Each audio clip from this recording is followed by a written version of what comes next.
As permanent members of the United Nations Security Council, China and Russia must firmly fulfill their responsibilities as major powers, uphold the authority of the United Nations and international fairness and justice, and oppose all acts of unilateral bullying and attempts to turn back the clock of history.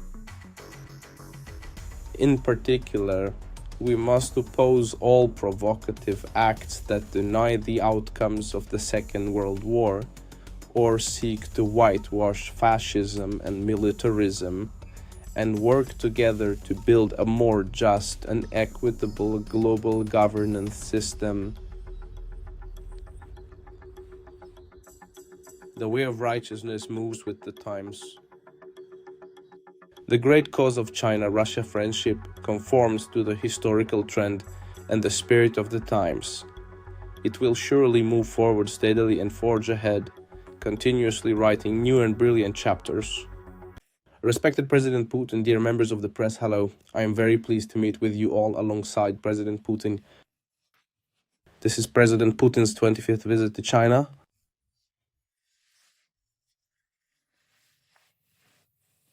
Fully reflecting the high level and unique nature of China-Russia relations. I extend a warm welcome to President Putin and all our Russian colleagues and friends.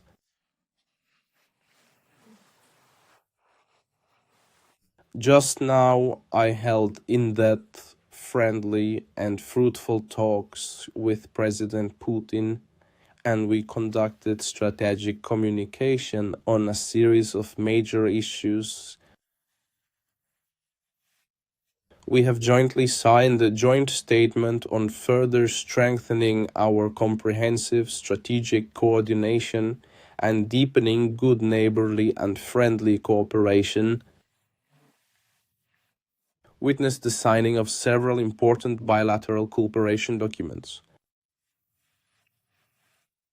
The two countries will also issue a joint statement on advocating for a multipolar world and a new type of international relations. This year marks the 30th anniversary of the establishment of the China-Russia Comprehensive Strategic Partnership of Coordination.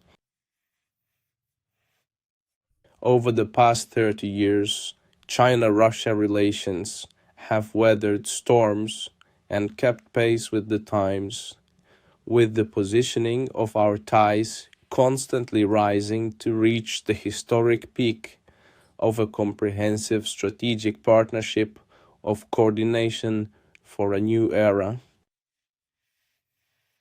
setting a model for a new type of major country relations.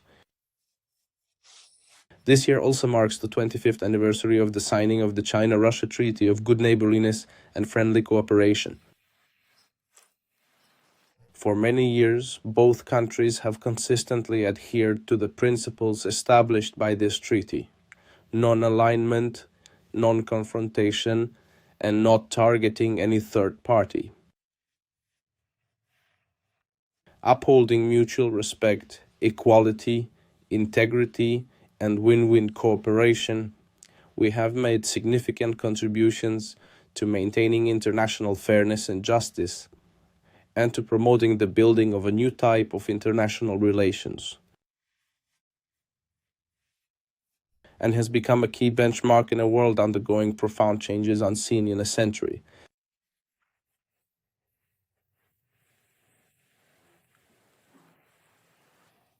Dear friends, under the strategic guidance of President Putin and myself, China-Russia relations have reached a new starting point.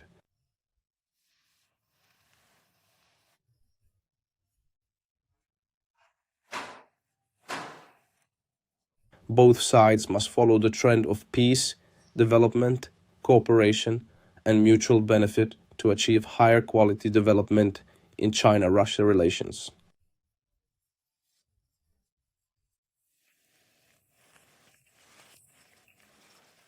First, we must solidify higher quality political mutual trust and firmly support each other's strategies. Political mutual trust is the most distinct feature of China-Russia relations, and it is also the purpose and fundamental principle of the China-Russia Treaty of Good Neighborliness and Friendly Cooperation.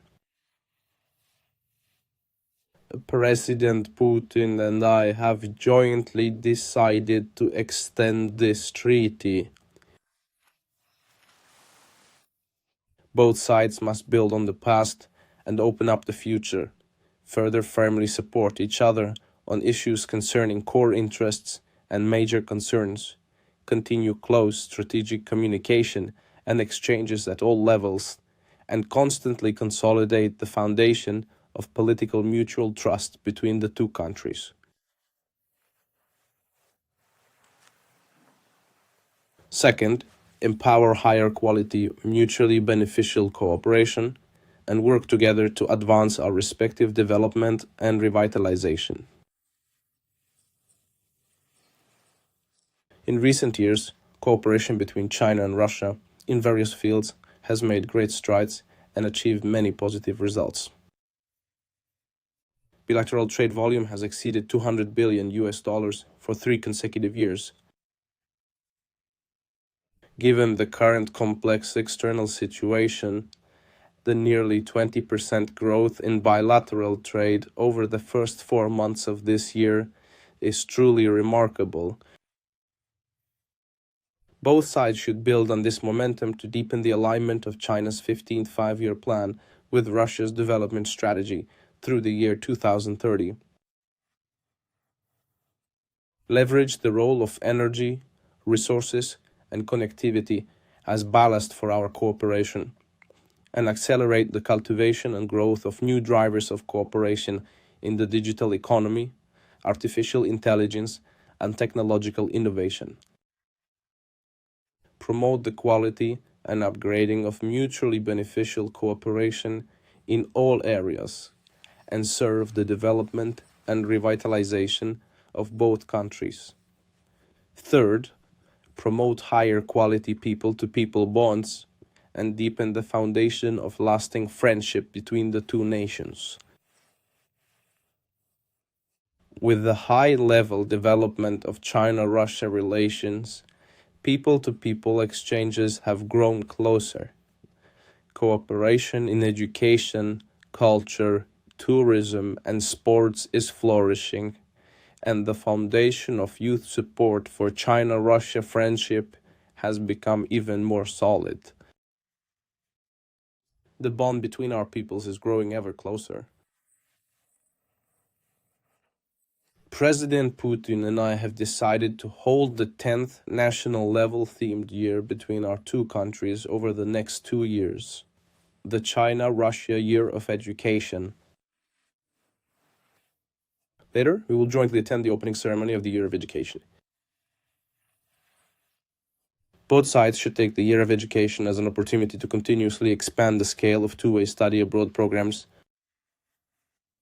deepen exchanges and cooperation between universities and research platforms, achieve more visible results in cultivating outstanding talent and conducting joint scientific research, and create more favorable conditions for the continuous development of China-Russia relations. Fourth, carry out higher quality international coordination to reform and improve global governance.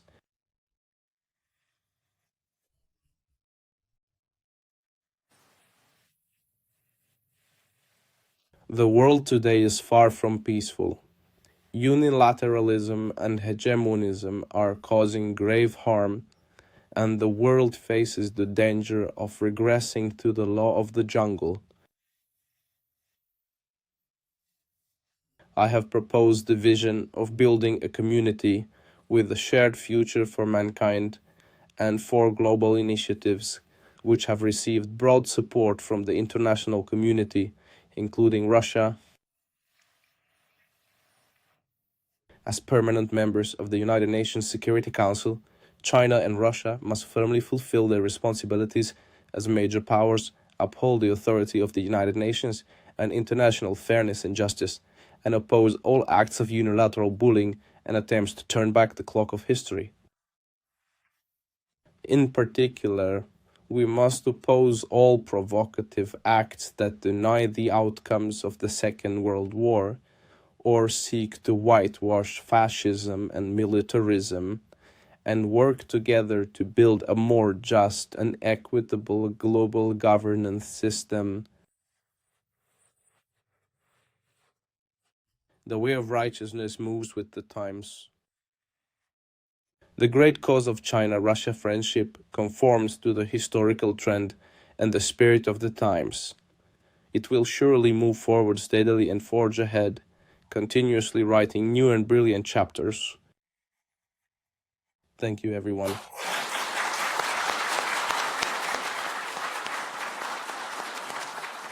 Jak už